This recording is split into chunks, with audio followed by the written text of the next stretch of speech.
What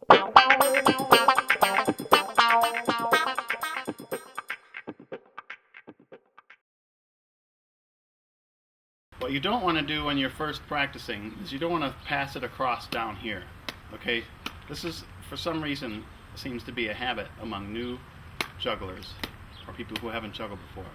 Now later on as you get better you'll be doing lots of that, but for now when you're learning you always want to throw the ball up. You can even pretend that there's an imaginary barrier between your left hand and your right hand that prevents you from passing the ball across.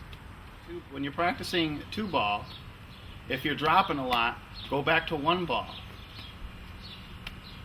If you seem to only drop two ball with your left hand first on your right hand throw, then that means your left hand is not coordinated, is not as coordinated or as coordinated as it needs to be to catch that pass. So throw a few from your right hand to your left and focus on that. One of the habits I talked about, or the bad habits earlier, is the habit of wanting to reach up and catch the ball like this.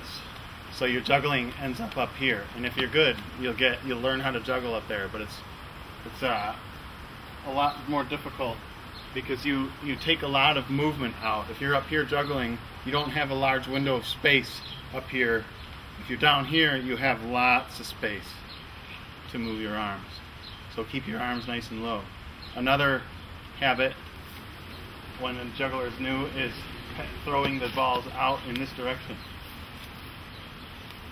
That'll become easier once you learn how to keep the ball within one plane or one level horizontally, vertically. Both. So if you're throwing them out a lot, go back to one and really get that throw down to where you're not reaching out for it. Your arm should never have to go like this. Your elbow pretty much stays right here and does this. Another thing you can do to prevent walking, we call it, is to practice up against a wall. Okay, so we're going to practice up against the wall because as an aspiring juggler we're traveling, which means that while we're juggling we're throwing the balls out and we're having to reach for them. By practicing up against a wall, it prevents you from doing that. So if you throw a ball out, it'll hit the wall and come down. And it's real easy to see the difference too. When you're out in the open air juggling, it's difficult to see where your balls are as far as depth goes. When you have a point of reference 6 inches in front of you, which is about where you should be, it's real easy to see that you're 6 inches away from a wall. And it becomes a lot easier to gauge where your throws go. It's one of the reasons it helps so much.